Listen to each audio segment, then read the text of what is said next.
Hi, and welcome to our basic seminar on painting. Just today I'm going to give you a basic overview of some of the techniques that we use to paint airsoft guns, and maybe inspire you to go out and try and paint your own airsoft guns, because owning an airsoft gun is one thing, but it really becomes your own when you go out and put a custom paint job on it and do something to it that maybe no one else has done before. So just right here, this is my basic palette of spray paints that I use. I use mostly spray paints. I don't do a lot of brush work, because I think spray paints are easier and you just get better results with a lot less work. This is basic Krylon primer. This is my favorite primer because I do a lot of greens and browns and darker forest colors, because that's the kind of environment that I play in. If you live in an area where there's a lot of snow, maybe you'll want a white or a gray primer, or even maybe if you live in an area where there's a lot of desert. These are two paints that I really love to use. They're both from Krylon. One is ultra flat and one is semi flat. The difference is subtle. But ultra flat gives you a really, and just like it says in the can, ultra flat look. So that's good if you want a really dead zone on your gun. You should definitely try and use the ultra flat. Semi flat black is a godsend, because if you're looking to just paint over your gun and say, oh, my gun's looking a little worse for wear, how do I make it look like its old black gun self again? Semi flat is the way to go. It replicates the natural black that came with your gun, so it's a really good paint to have around just for general projects. These are my two best colors for just general camo. Krylon also makes camouflage color paints, but I like the Rust-Oleum personally. This is a little bit, they call this army green, they call this forest green. One's sort of light, one is sort of dark. We'll see them both on a gun here in a minute. This is a cool color, not really a color, but a really nice paint or spray. I don't really know even what you would call it, but it comes in a spray can. It's just a matte finish. I think it's mainly used for art and photography maybe, but it's also really good if you just put a nice paint job down on your gun and you want to protect it so it's going to last a little bit longer in a skirmish. The matte finish will sort of lock it in and provide that extra layer of protection.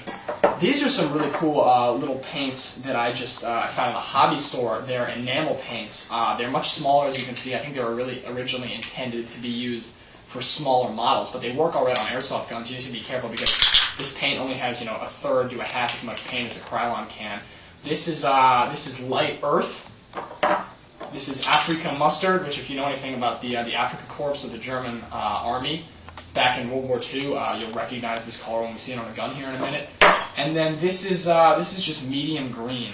It's a little bit of a forest green. So these are really nice for touch-ups, because the colors are a little bit different. You can have what they consider a medium green and what Rust-Oleum or Krylon considers a medium green. You can layer those two, and they will look different, but it creates a really nice effect.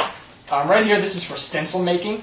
This is the basic X-Acto knife. It's invaluable for making stencils. Just a sharp little hobby knife. The brand, really, I can't comment on. I just picked one up.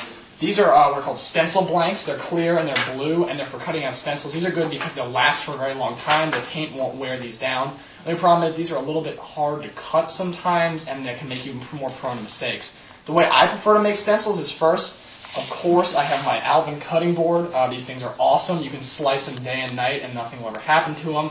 I only need one about this big. They make ones much bigger for draftsmen drawing blueprints or whatnot.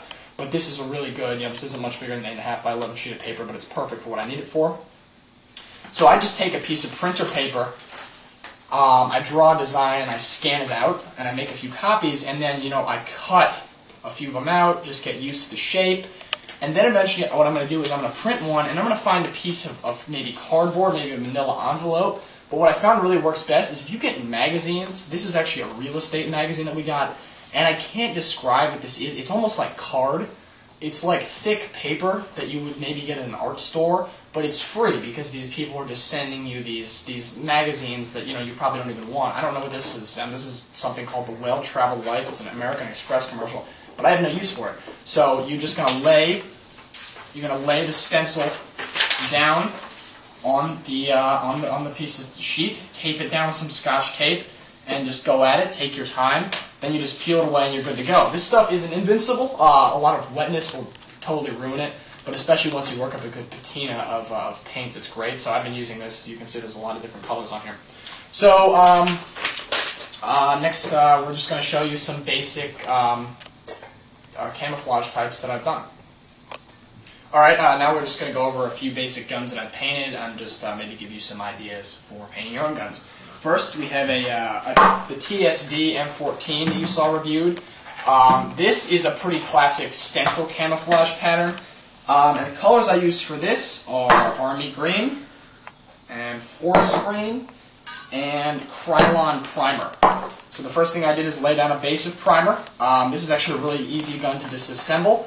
You just go in here, you see one screw hole, you take that out with the included screwdriver, because you have your magazine out, and this entire receiver, pretty much everything you see here that isn't painted, just lifts right out of the gun, leaving you the shell ready to be painted. It's beautiful. It worked great for us, and it was a really easy and fun project. First of all, we just taped off the end of the stock here with just some blue painter's tape, which is also a really good thing to have around with you.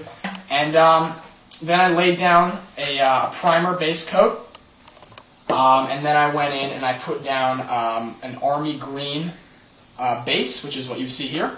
And then I took these stencils that I was showing you in the other video, and all you need to do really is, depending on how thick you want your stencil to be, you just take it and you lay it down over the gun right here. And if you want it to be really sharp and defined, you're going to actually kind of press it down against the gun to paint. And if you want to have it feathered at the edges, you just lift it up sort of subtly, and that's going to give you a little bit more of a blur effect. I don't know if you can see the difference between this stencil right here, which is very sharp and clear with the black, and then you move over to here and you see this, and it's almost, it just sort of fades to nothing. The two greens just come together right at the edge, which, you know, the contrast that you can create with that it looks really good. And I was really happy with the way this gun came out.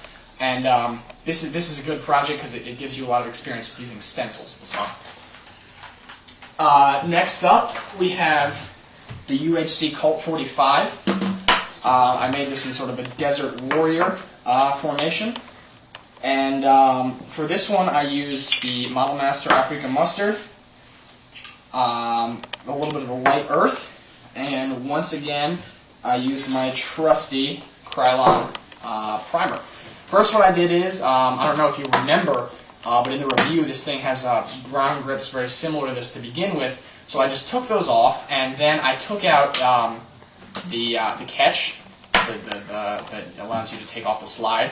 I also took off the safety, and then I taped over everything I didn't really want painted, like the hammer here. And then I went over, I took the gun into two pieces. I took the slide off the main body. So then I just went over with the primer.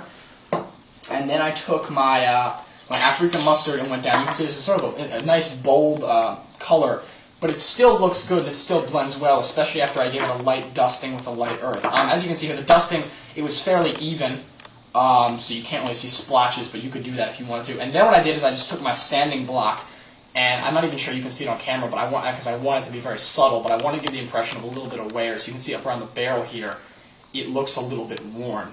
There's a little bit of black showing.